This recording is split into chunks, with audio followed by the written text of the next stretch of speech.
Record this meeting. Record the cloud. Okay. Hello, everyone. Welcome to the meeting.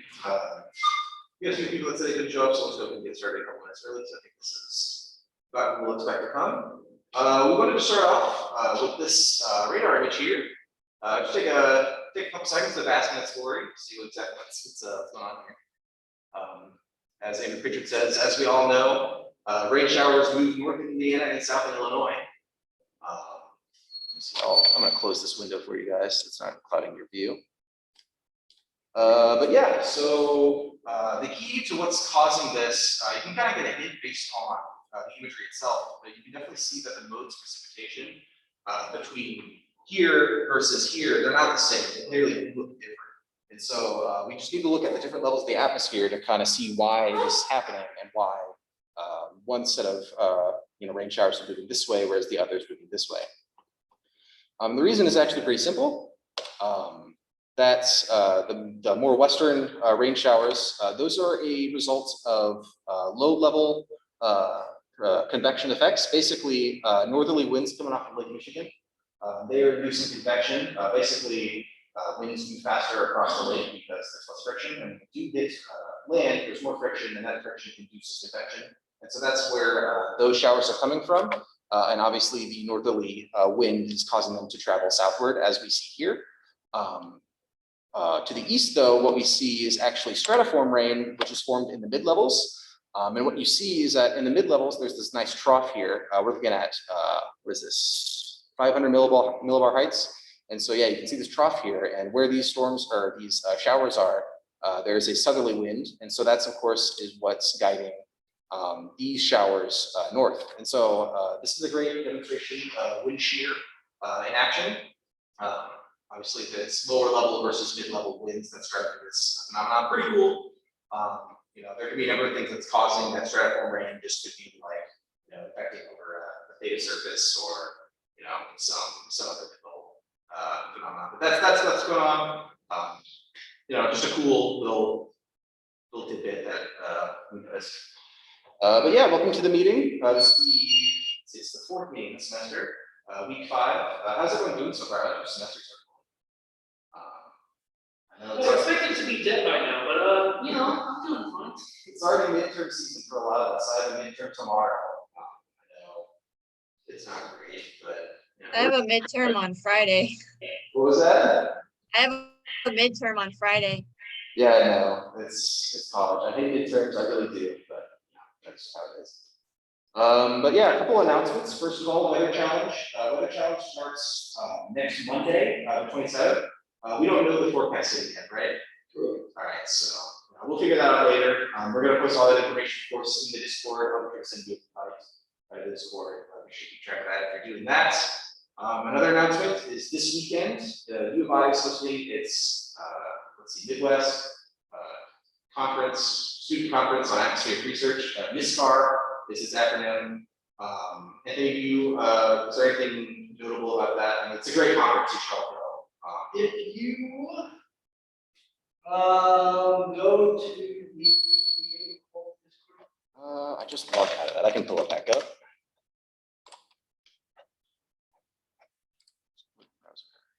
Will it remember me? It will. Awesome.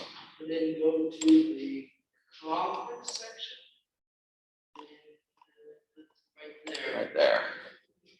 So this is the their basic, layout of what's going to happen. So if you scroll down through that, it'll show you, everything about it. There's the speakers. You have speakers.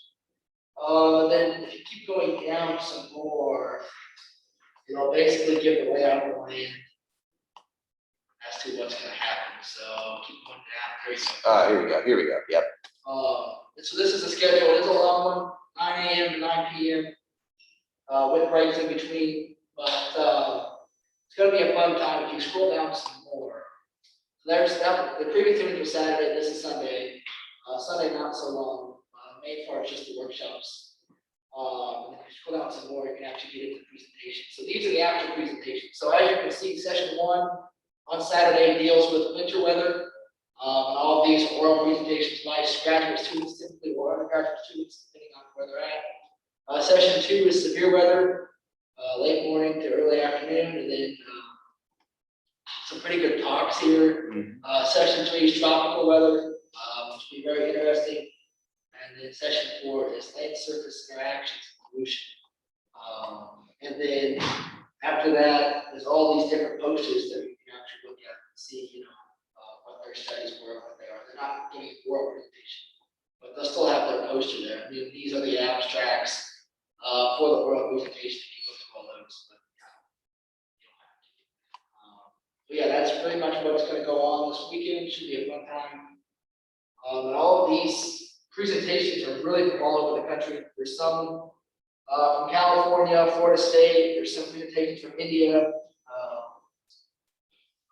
that region. So it should be a fun time, really. So if you want to, free to sign up, go sign up, and then just come in here. 9 a.m. Saturday, we'll be in 4:11 probably. And then we can migrate out once Sunday happens. We'll have each workshop set up in a different room, so we can all watch the workshop we want to watch. So. Yeah, so to be clear, the conference is entirely virtual, of course, and so if you want to sign up, it is completely free. I was going to ask you about that, but yeah, it looks like it's free. And so you can just pull up any of the virtual presentations. It looks like all these conferences or all these presentations, they're not overlapping. If you've ever been to a conference, at least in person, oftentimes they'll have overlapping sessions. You might not be able to do all of them, but it looks like all of them you can attend if you wanted to. I think we're going to have these live streamed upstairs on Saturday and Sunday. On Sunday, there are a couple of workshops that they're going to be doing. I think those overlap. Maybe I'm wrong. No, they will. Okay. We'll have them set up. Gotcha. So we're gonna have these different, let's see if I can find it. Cool. Gotcha. Yeah, here it is. So yeah, these workshops here from 9 to 11:15, those are gonna be overlapping, but like if you wanted to watch one of those, we're gonna have all 3 of them open upstairs, and so you can just watch whatever one you wanted. Of course, you can also just sign up for them yourself and you want to watch one at home. Those don't cost anything to sign up for the workshop today. Okay. So yeah, great conference all around. It's all just students presenting some research and other things. If you're not all interested in that, I definitely recommend it. It's free. Yeah. I think that's all we really wanted to discuss, like just involving general announcements and stuff. The other thing that we wanted to do for this meeting is we kind of wanted to go over weather challenge. Specifically, we wanted to go over basically forecasting strategies and resources that are going to be really useful for anyone who is going to be doing forecasting. Are there any freshmen in here that haven't signed up but want to?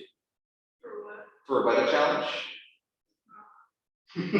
Yeah, so to be clear, if you were in this sport, I'll be sure to send that to you. But the weather challenge is basically it's a national forecasting competition where you forecast for like real cities across the country. You compete against other colleges to see who makes the best forecasts. If you want to do that, registration I think ends on Sunday, right? Sunday is like a weird time, maybe 20. Yeah, if you'd like, you can stick around afterwards and we can come up and talk to you about it. But I think you should do it. It is a good time. Andy, you have your hand raised? Do you have a question? Oh, no, that was just yes, I'm first, and yes, I want to sign. Sure. Have you already signed up? You already could? No. Okay. No, I'm completely clueless and also need to be shown how to forecast so I do not destroy our school. Hey, well, that's what we're here for. So yeah, stick around at the end of this. We'll get you signed up today. Additionally, Anthony has made a great series of videos on Discord, which are already up, forecasting strategies and how to forecast. He has beginner, intermediate, and advanced videos. They're all very useful. In particular, if you're a beginner videos are obviously good for you. And then I think after like a week or so forecasting, you'd be ready for the intermediate as well. So those are great videos as well. We'll be going over a lot of the same stuff in this meeting as well, although there are a couple things that I definitely want to bring specific attention to. So I guess we can just go ahead and get started with that. Are we wanting to talk about? Oh, yeah. So I put out that announcement on Discord if anyone wanted to do homecoming stuff.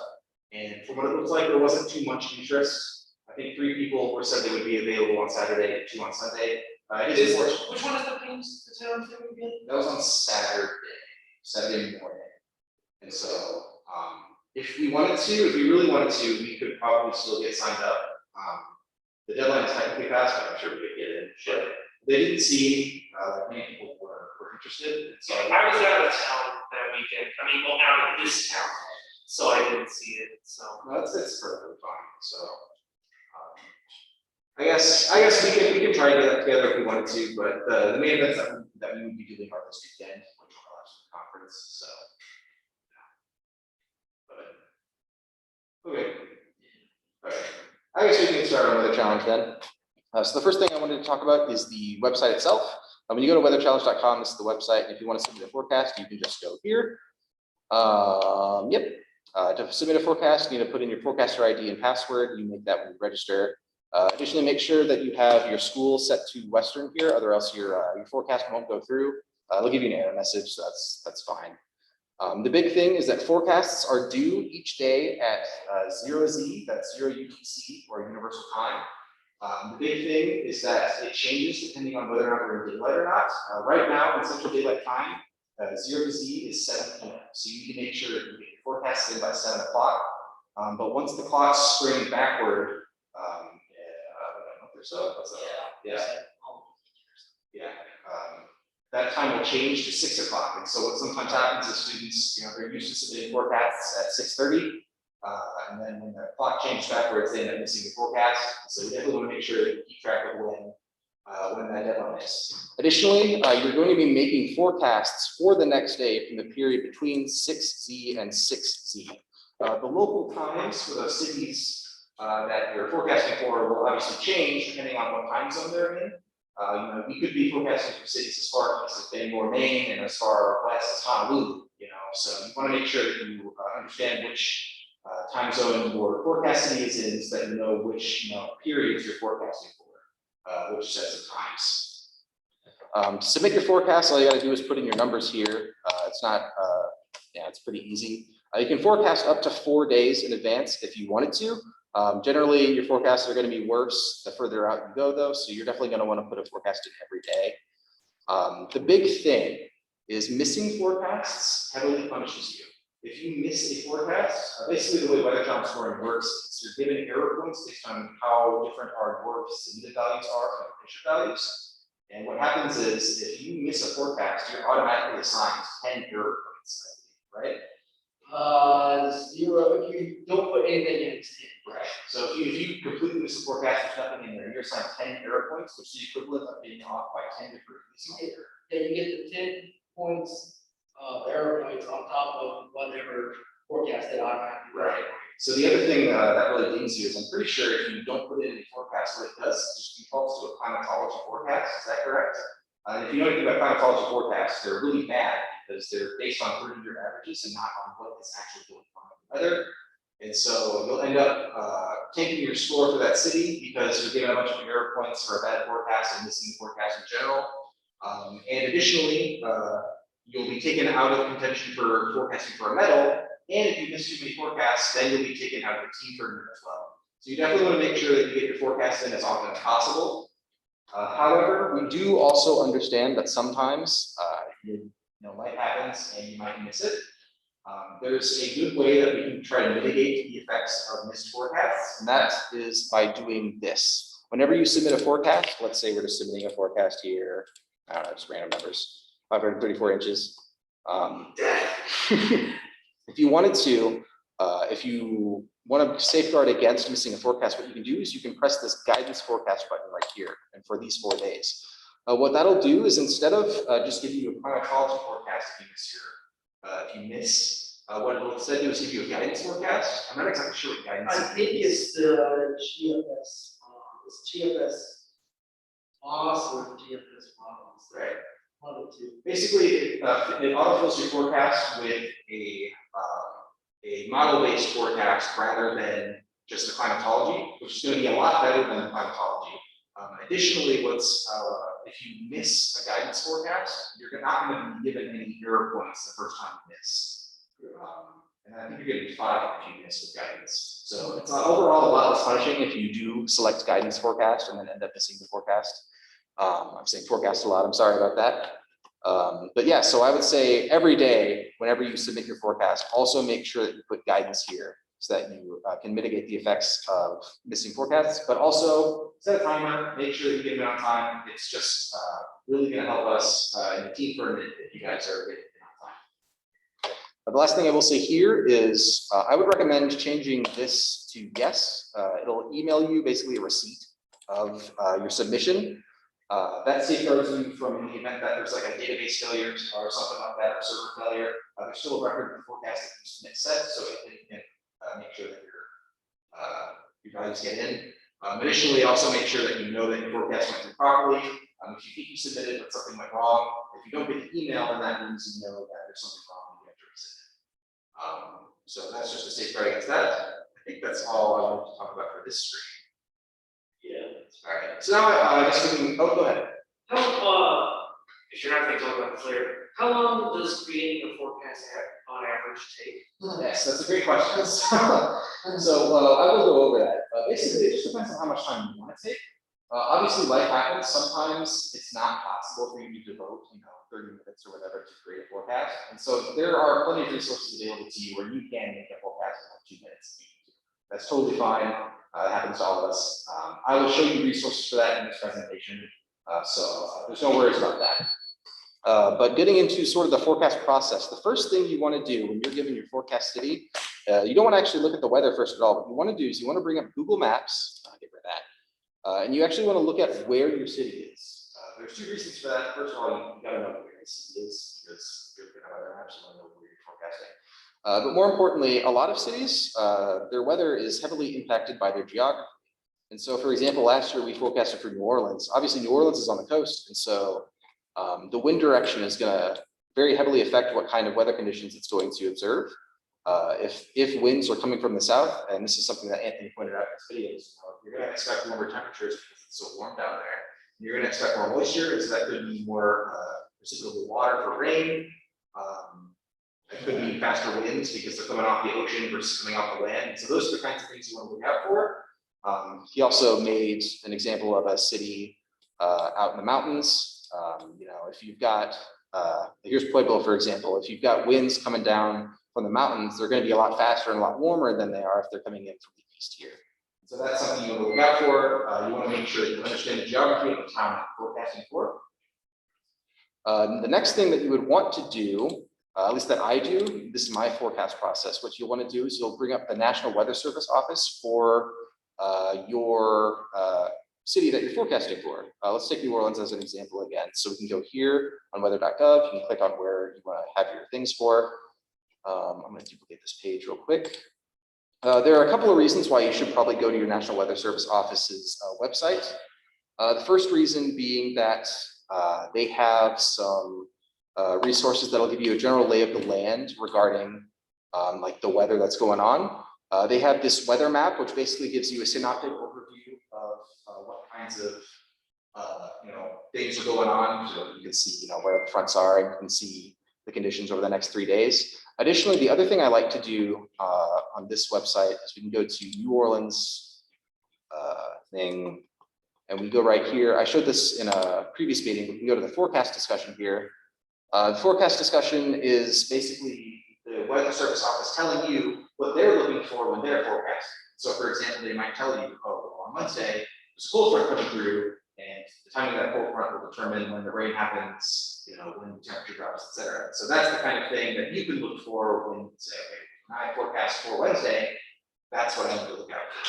And so that's a good way of getting that information. Additionally, just going to the National Weather Service office is a good place to get a quick forecast. Yeah, let's see. So let's say we're forecasting for New Orleans, and we clicked on New Orleans. You can see right here that they're forecasting 64 degrees and 78 degrees. And so there's a quick way to get highs and lows if you're in a pinch. I wouldn't recommend doing this. For one, there's a better resource that I'm going to show you in a couple seconds that is better for getting quick forecasts than this. Additionally, oftentimes you can do better forecasting than the National Weather Service. Not that the National Weather Service can't forecast, it's just they're not super certain these exact parameters for WxChallenge. But usually these values can be improved with even just a little bit of effort. But this is a good way to get a baseline. Another product that I like to look at on the National Weather Service website is their Mediagram. If you've never seen a mediagram before, it's basically just a timeline where time is plotted on the x-axis and whatever parameter you're looking at is on the y-axis. And so it'll give you a forecast. And so if we're like forecasting for tonight, for example, or tomorrow, excuse me, 60 to 60 is 1 a.m. to 1 a.m. And so we can see, oh, the temperature is going to get down to 65 here, and it'll get up to 75 here. And so those will be our forecasted highs and lows. If there's going to be any rain, you would see that down here. There's going to be 0 rain, so you can put that for 0. Here's the wind speed.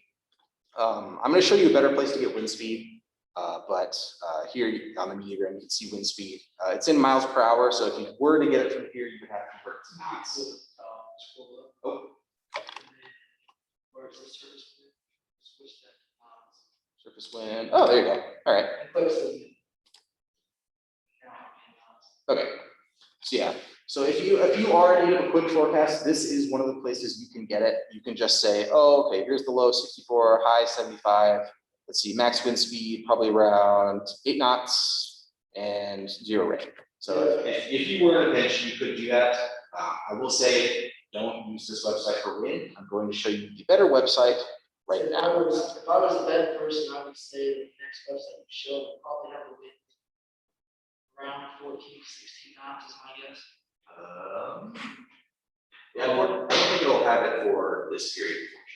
It should. Really? Look on, because we did New Orleans last year, Right. so it should still carry over the city. It should still be. So yeah, so the next website that I would visit if I were forecasting after these two would be the USL model hourly point forecasts. Unlike the model forecasts that Anthony discusses in his videos, which are like basically area forecasts, these are specific point forecasts for the Weather Challenge cities. This model was made for Weather Challenge. Who maintains this? You know?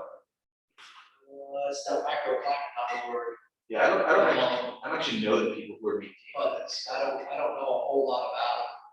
I know that you can get the USL, you have to buy it, it's proprietary, Gotcha. but they give this to us for free. Yeah, I don't know who maintains this model, but the Weather Challenge models they create are very good. And so we can use New Orleans as an example here. Should be. Oh, it didn't. Yeah, it didn't carry over, unfortunately. But the way the USL model works is basically every day there are 2 model runs, one at 12Z and one at 22Z. You'll always want to do the later run if you can. But if we click on one of these, for example, this is a really great place to get a quick forecast if you need it, because it has high, low, wind speed, and precip all in the same spot. And so if you are ever in a pinch, this is a great place to be. Additionally, this is just a good place to go if you want a baseline for your forecast to compare other models to. Also has a bunch of other useful information such as sky cover, wind direction, if that's something you care about, like related to geography, relative humidity as well is a good parameter there.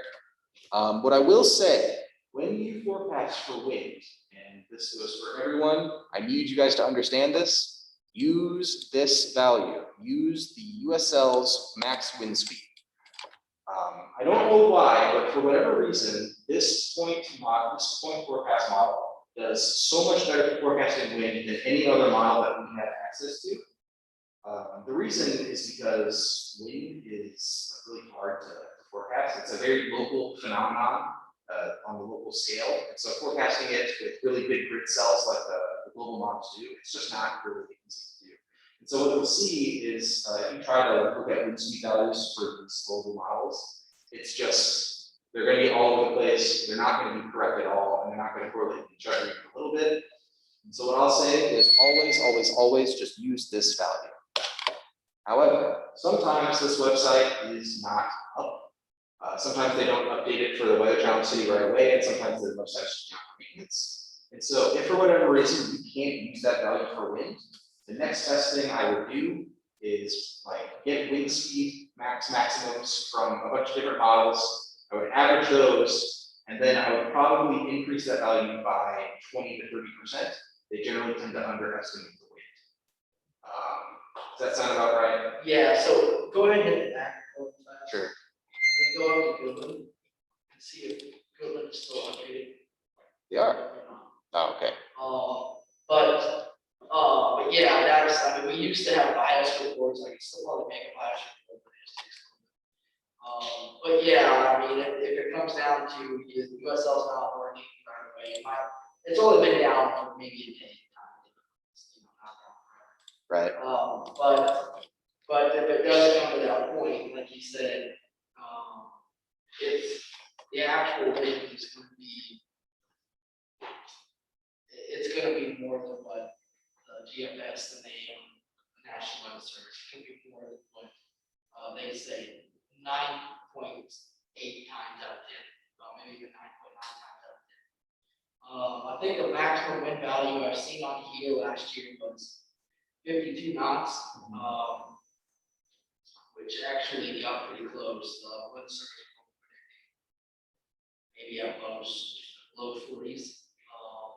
Same with the models, and this is where you got to look at this, and just trust it with all your might, because that's where you want to go. So like, what are you in here? You're in the 22. So scroll back real fast. Yep. And so kind of look back, click on the 12 one that day.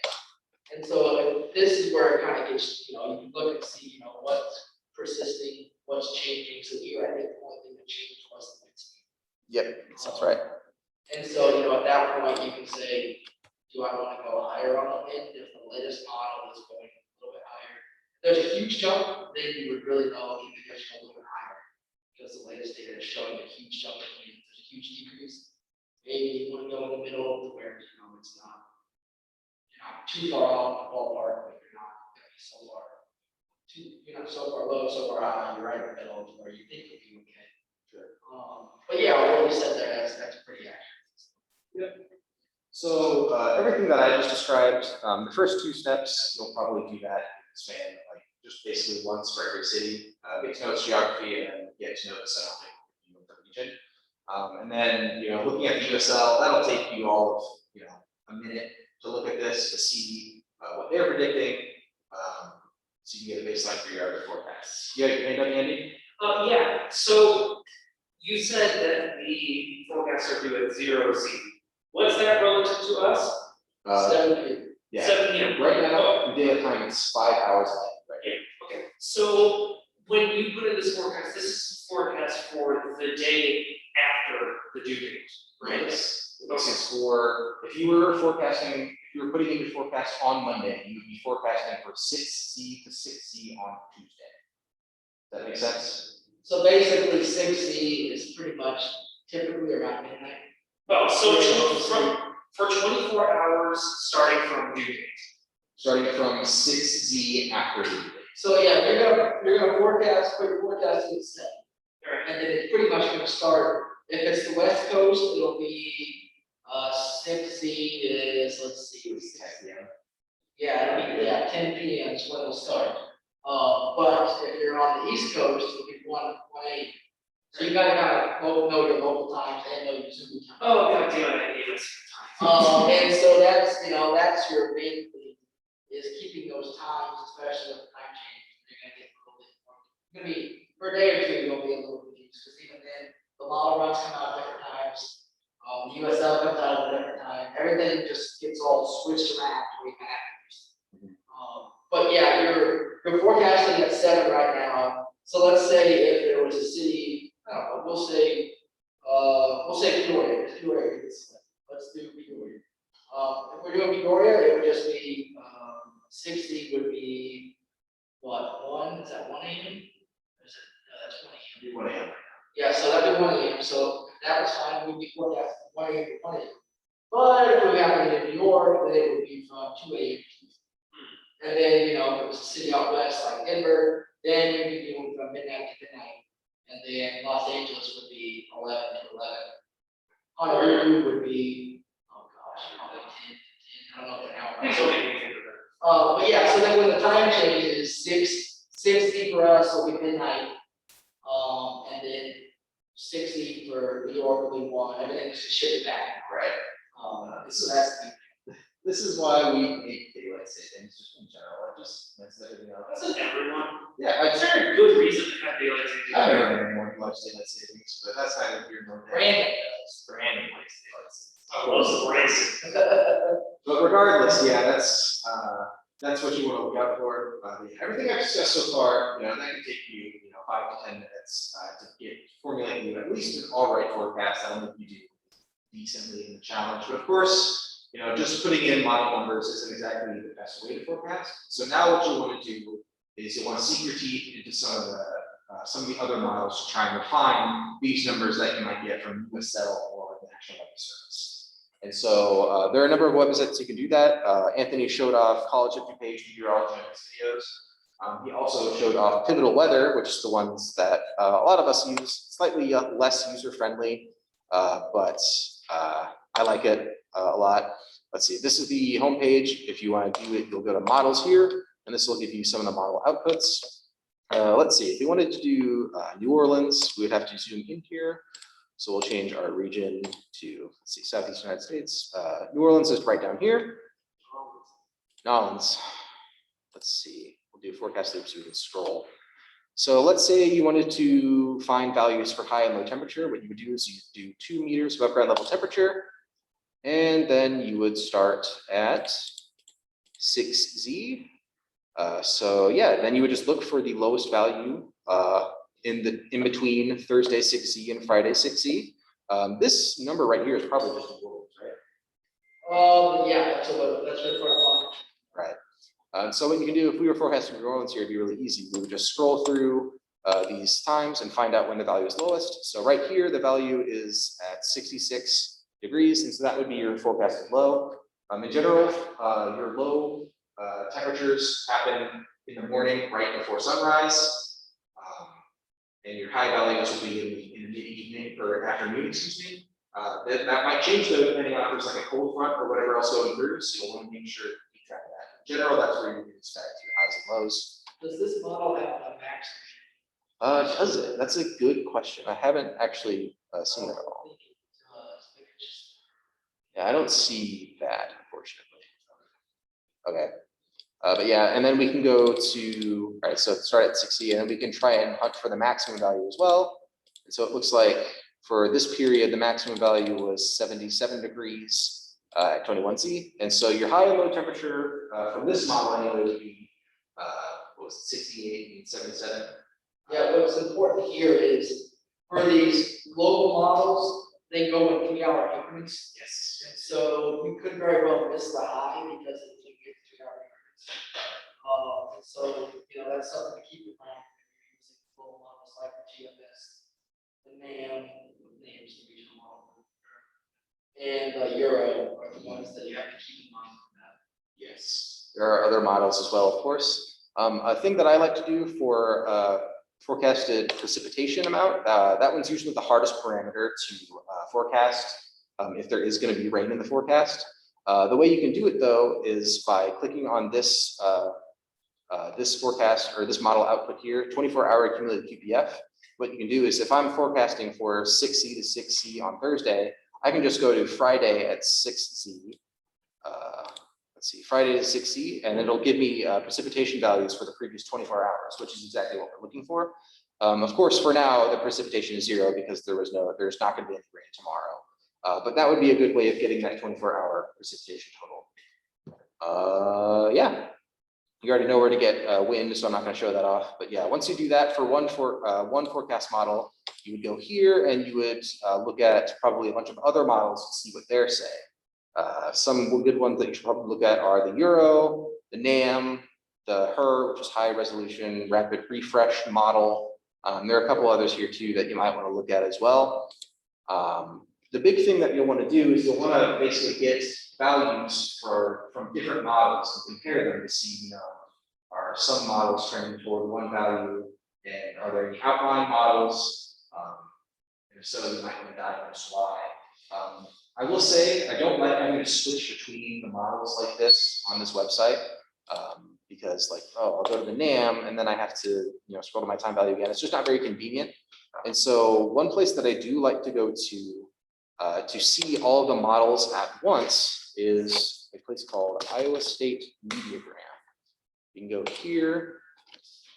We showed you what a mediagram was on the National Weather Service website, but basically this website is really cool because what it'll do is it'll give you forecast mediagrams for all of these different models over here. There are tons of different models. Some of these I don't even use. Like, you know what the NAM 2Ms is? Probably the NAM 3K. Okay, so it's the NAM 3K and then there's the NAM 4K as well. Well, actually, it was. I'll deselect some of these just for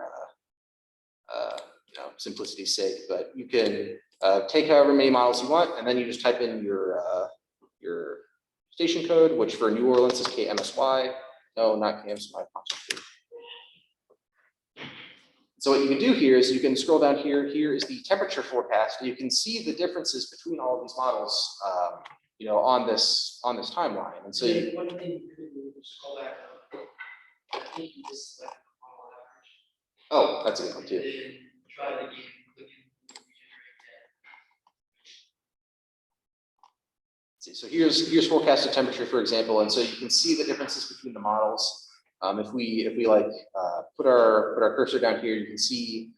Let's see. It looks like the NAM and the GFS are both forecasting loads of 65. Actually, no, 64 for the GFS.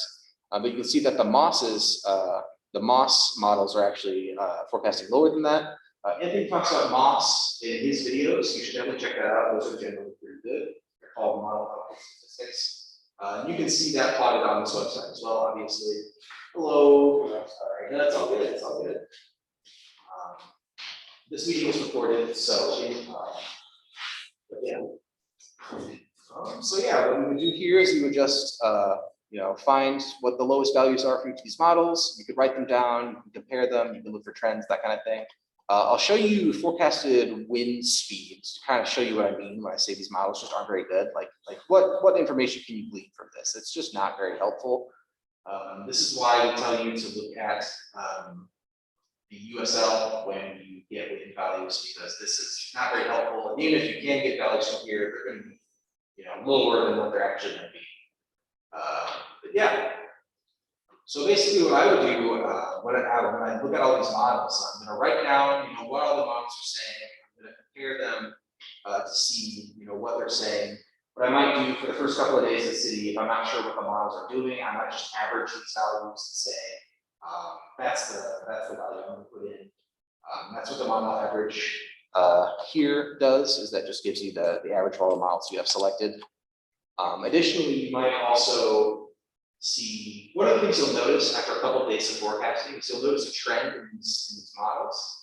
For example, you might notice that the GFS consistently has the low temperature value, for example, 3 degrees below what it actually is. And so for if one day the USL and the NAM both say 73 and the GFS says 70, then you know pretty good confidence that the low is probably going to be 73 because the GFS is consistently below, and let's say the NAM goes up to be lower than that. And so it could be the case that after looking at all these models over the course of your forecasting for the city, you might grab your weighting from USL. You might say the euro does rain very well. The NAM does the low very well, and the GFS does the high very well. And so that's the way you can kind of put together your forecasts. And of course, you don't have to take model numbers themselves. You can also, of course, make decisions based on geography, wind direction, those kinds of things that might affect those numbers. But yeah, those are the kind of resources that I personally use when I make my forecasts. I'm nowhere near as good as Anthony, but I do pretty well most of the time.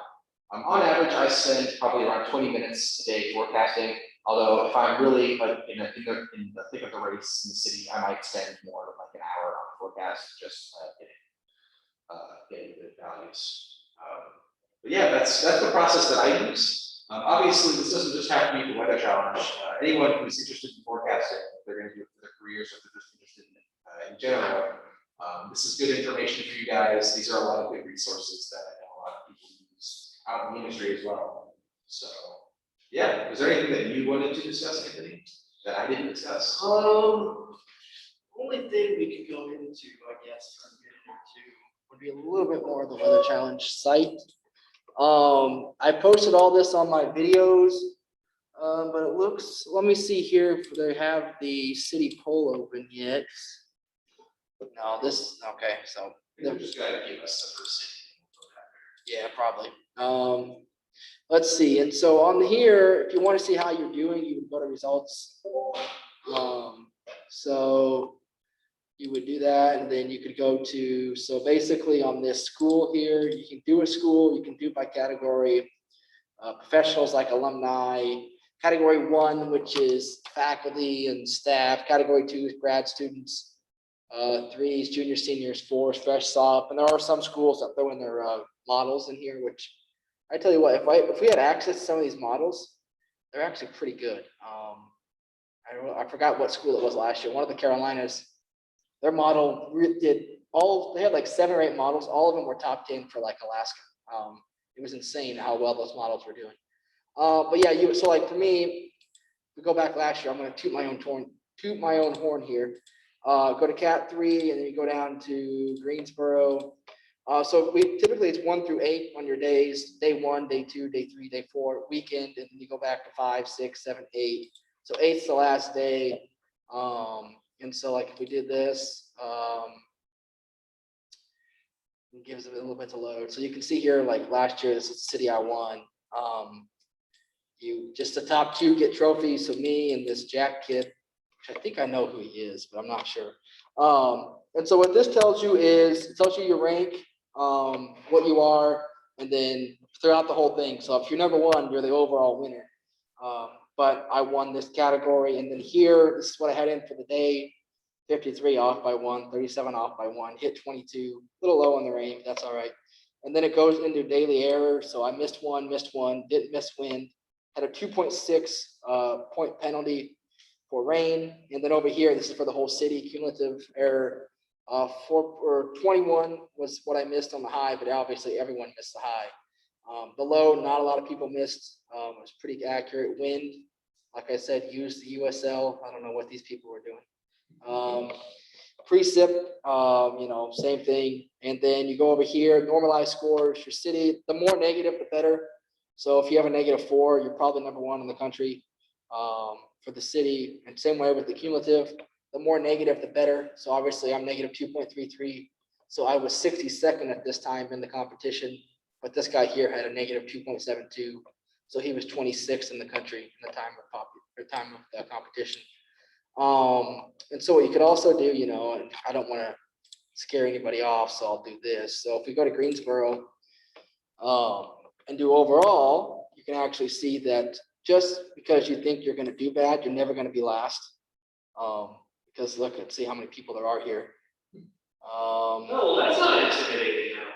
No, you're never going to be last. So That was just a Duke getting rich. That's don't worry. So there was over 1,000 people. All these people quit forecasting. So you're never, like I said, you're never going to be last. So don't worry about that. You're always going to be up there with everybody else. So like I said, all these people here, there's probably about 1,500 people in the competition. All these people here just quit. They gave up. And so they're all 736 because they just stopped. And so literally you'll literally be halfway through the competition. You're halfway above everybody as long as you forecast. Now we're getting into some people that probably, so these numbers here, these are the number of missed forecasts, I think. I'd have to look.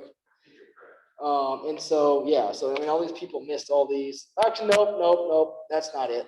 That's the number of places they've jumped. And so over here, if you have a C or a G, C means you got Climo, G means you got guidance.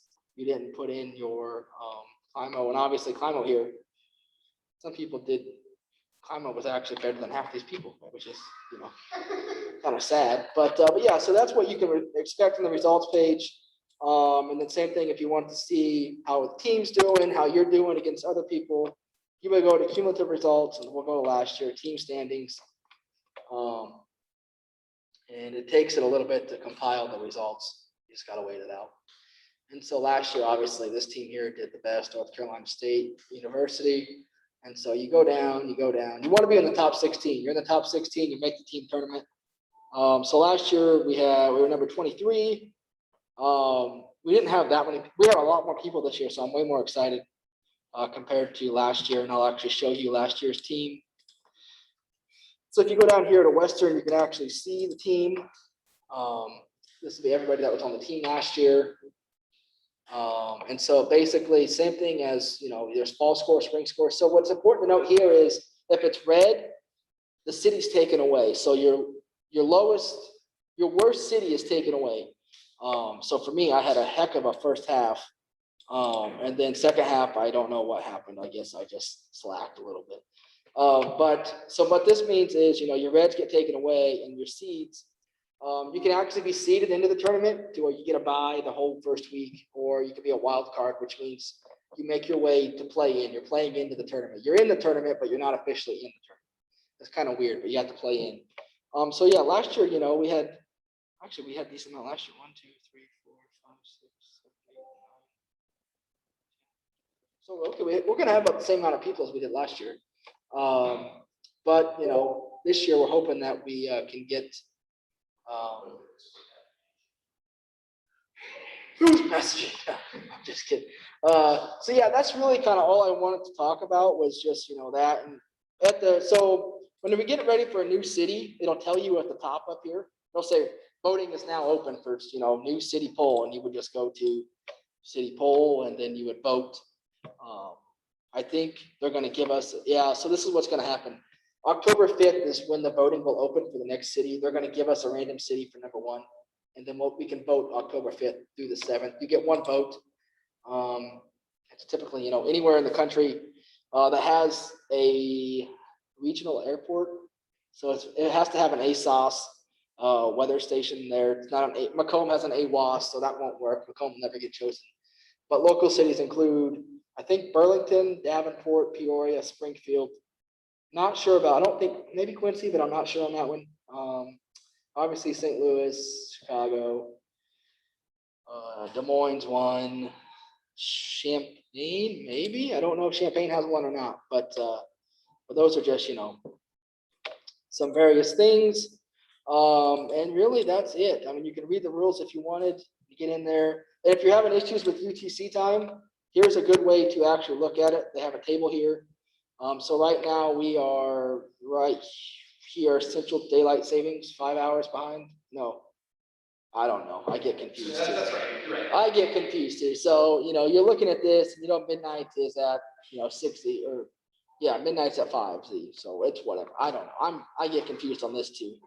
And so you can look through here and actually look at all the different times and what they are. So that's kind of nice too. But yeah, other than that, I don't have anything else. Who's messaging in here? I'll look at that later. But yeah, so any questions from anybody whatsoever about it? I think the big thing for everyone is that I might have just thrown a lot of words at you. And No, really. I know. And I know, especially some of you freshmen, you may not have ever used some of these resources before. You may not have ever seen them.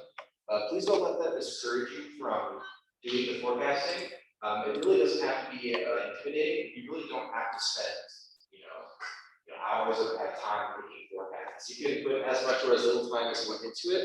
The big thing isn't necessarily the competition. Obviously, Anthony wants the team to get in the tournament, but it doesn't have to be about that. It really is a matter of improving your forecasting skills.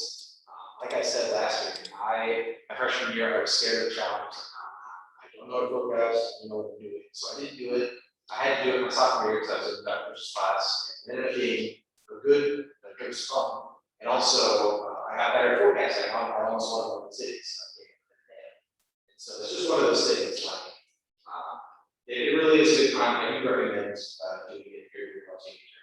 Let's see, I don't know if you would be interested at all, but forecasting is fun. She's interested. Look at her. She's ready. But yeah, it really is a good opportunity. You think I think you should do it. If there aren't any questions, I think that's all we really wanted to do. Like I said, Anthony recorded those videos to Discord. So a lot of the information I just went over will also be gone over in this video at the same time. We will be discussing forecasts all the time when the competition starts. So we'll have plenty of opportunities to discuss with each other, help each other out, that kind of thing. If there's nothing else, then I think we can go ahead and call the meeting there. We go off for a 10-day. Also, we'll stick around, obviously, if you have questions or anything. Other than that, Can you just talk about one fun thing? sure, go ahead. How about Monday night? That was a pretty fun night. that came in. Monday night was pretty good. Yeah, I didn't get to see it unfortunately. My basement apartment really wasn't a great view, but I know, right? dude, I wish it was still daylight, because there was, I'm in the 10th floor at Lincoln. So it's a slope, and we got this wonderful view of every time there was a lightning flash, you could see that perfect wind sculpted sculpture. Oh, I wish I could take a photo of it. But I couldn't. 'cause it was dark as hell. No, that view from Thompson is unrivaled. It's true, it's true. A lot of people do that. That's all I got. Yeah, if you want to do it, well, you want to see more. But yeah, we'll stick around if you guys have any questions. I need to get a couple of things from you people. But yeah, that's all I've got. Thanks for attending, everyone.